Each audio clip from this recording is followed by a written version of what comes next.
Role రైటా role right.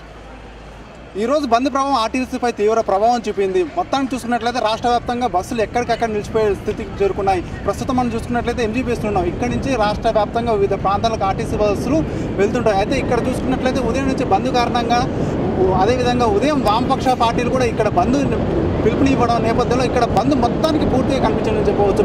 బస్సులు కూడా ఎక్కడికక్కడ ఆగిపోయినాయి. వివిధ రాష్ట్రాలతో పాటు వివిధ ప్రాంతాలకు ఈ బస్సులు వెళ్తుంటాయి రోజు. అయితే ఇప్పుడు ఈ బంద్ కారణంగా ఇక్కడ చూడవచ్చు, మొత్తానికి ప్రయాణికులు కూడా భారీ సంఖ్యలో ఇక్కడ ఉన్నప్పటికీ కారణంగా ఉన్నారు. కానీ ఇక్కడ బంద్ కారణంగా మొత్తం బస్సులు అయితే ఎక్కడికక్కడ నిలిచిపోయే స్థితికి చేరుకుంది. ఈ బంద్ ఈ విధంగానే కొనసాగితే సాయంత్రం వరకు కూడా పరిస్థితి సమీక్షించి ఆర్టీసీ అధికారులు కూడా నిన్న వెల్లడించారు. బంద్ వల్ల ఎలాంటి ప్రజలకు ఇబ్బంది కలగకుండా, అదేవిధంగా పోలీసు సహకారంతో సూచనల మేరకే బస్సులు నడుపుతామని కూడా వాళ్ళు పేర్కొనడం జరిగింది. అయితే ప్రస్తుతం ఈ బంద్ ఎఫెక్ట్ తీవ్రంగా ఉండడంతో ఉదయం నుంచే మొత్తానికి ఎక్కడికక్కడ బస్సులు ఆగిపోయే పరిస్థితి నెలకొంది. ఎంజీబీఎస్లో పూర్తి స్థాయిలో దాదాపుగా రోజు వందల సంఖ్యలో బస్సులు వెళ్తూ ఉంటాయి. అయితే ఇక్కడ మాత్రం చూసుకున్నట్లయితే బస్సులు ఎక్కడికక్కడ ఆగిపోయే పరిస్థితి నెలకొంది. కేవలం కొన్ని బస్సులు, అది కూడా పోలీసు సలహాల మేరకు కొన్ని బస్సులు మాత్రమే నిలిచే స్థితికి చేరుకున్నాయి. ఇది ఇక్కడికి తాజా పరిస్థితి చూసుకున్నట్లయితే ఇది ఇక్కడ తాజా పరిస్థితి.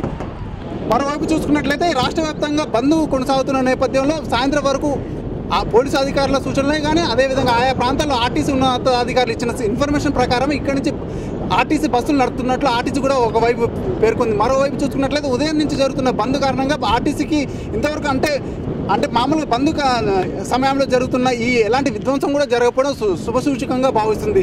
మొత్తానికి అయితే చూసుకున్నట్లయితే సాయంత్రం వరకు పరిస్థితి సమీక్షించి ఈ బంద్ ఎఫెక్ట్ ఎలా ఉంటుందో చూసి దాని తర్వాతనే పూర్తి స్థాయిలో ప్రయాణికులు ఆర్టీసీ అందించే ప్రయత్నం చేస్తుంది. ఇది ఇక్కడ తాజా పరిస్థితి. కెమెరామెన్ నితీష్తో అంజద్, CVR న్యూస్, హైదరాబాద్.